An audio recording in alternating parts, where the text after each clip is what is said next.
message that we're sending to the rest of the world will have serious consequences. These people today that are protesting to stop an opportunity where Métis people are strong partners, the Métis Nation, and all those Canadians that are involved in this, tens of thousands of people are depending on this, and the country is going to lose billions upon billions of dollars, which will affect us all. Canada's building trade unions are standing here today amongst various stakeholders from coast to coast and demonstrating to all levels of government that there is across Canada support for the Trans Mountain Expansion Project. David Chartrand is Vice President of the Metis National Council and President of the Manitoba Métis Federation and joins us from Ottawa. So, sir, we heard you speak at that news conference earlier today. What is it that made you want to go to Ottawa and have your voice heard as part of this debate and part of this rally? Well, Peter, we wanted to make sure we had to clear out the scenario that's being played out that is Indigenous people are against it. We're talking a very small minority that's against it. The mass majority of Indigenous people are supporting this. We all look at it from an economic standpoint. It's going to change the opportunity for us that now exists where we have 70–80% unemployment in our communities, and it's going to have a definite economic spin which will give opportunities for new businesses to be created, new opportunities to be created. I'll give you an example. We signed with Enbridge. We supported Enbridge on Line 3.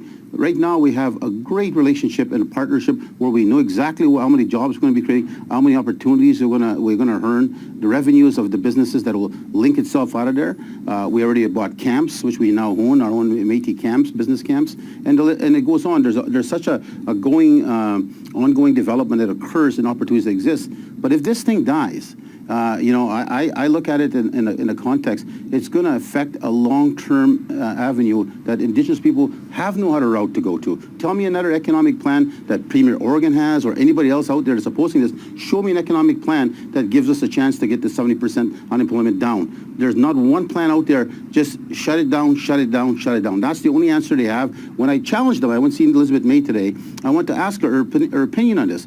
All her concern was her riding and she's talking about her grandchildren. I'm concerned about my grandchildren too. And this line as being put forward to us for all Canadians has done all the checks and balances to ensure that safety is very important. The environment has got to be protected, but the economic opportunity has to balance. So there's a give and take and a compromise everywhere by everyone except a small group of people. Well, firstly, let's look at it this way. The Métis Nation is the largest Indigenous nation in Canada, and I'll be very clear to my counterparts, my cousins in the First Nations out in British Columbia. Our president in British Columbia stands strong with Kinder Morgan and Trans Mountain. We believe it's a good thing for everyone. It's a win-win opportunity. But in order for it to move forward, there's got to be compromise. There's got to be compromise from all sides. But if their position is that it's not going to go no matter what, then there's no sense of further discussion that's going to have to happen. I think the law then has to come into play. The law has been very clear on this, that I think Canada has the fiduciary and federal jurisdiction to enact this process, and I think they should enact it and put it in place.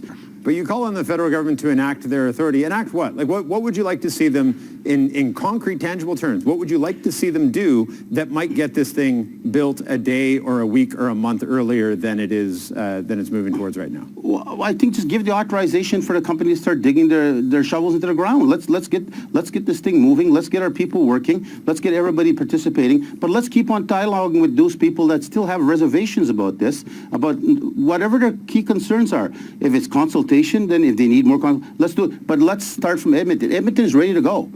So we're not going to start in British Columbia anyway. Let's start from Edmonton. We're going to keep on going right through. So there's nothing stopping us from digging our shovels in the ground in Edmonton and starting building the pipeline. It's going to take us 2 years to get there. It's about the entire country, Canada. We're talking billions and billions and billions of dollars. And for those environmentalists that go out there saying they're there to protect me, they destroyed the fur industry on our people in our villages. They came along and stopped the fur trade completely. And they took our entire economy from us, 1/3 of our economy. And they never came back to help us fix that economy. Nobody came back to create jobs for us. They never came back to try to figure out, let them live in our communities for 10, 15 years with 70% employment and tell me you're still going to be fighting against anything that's economically developed for the advancement of your people. But we damn well know we have to survive and we have to be part of this process, but we have to compromise. The world is watching us. If we can't get this done, how do you expect industry from somewhere else in the world to come invest here if we can't get one pipeline done?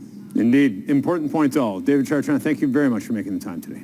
Thank you very much. David Chartrand, Vice President of the Metis National Council.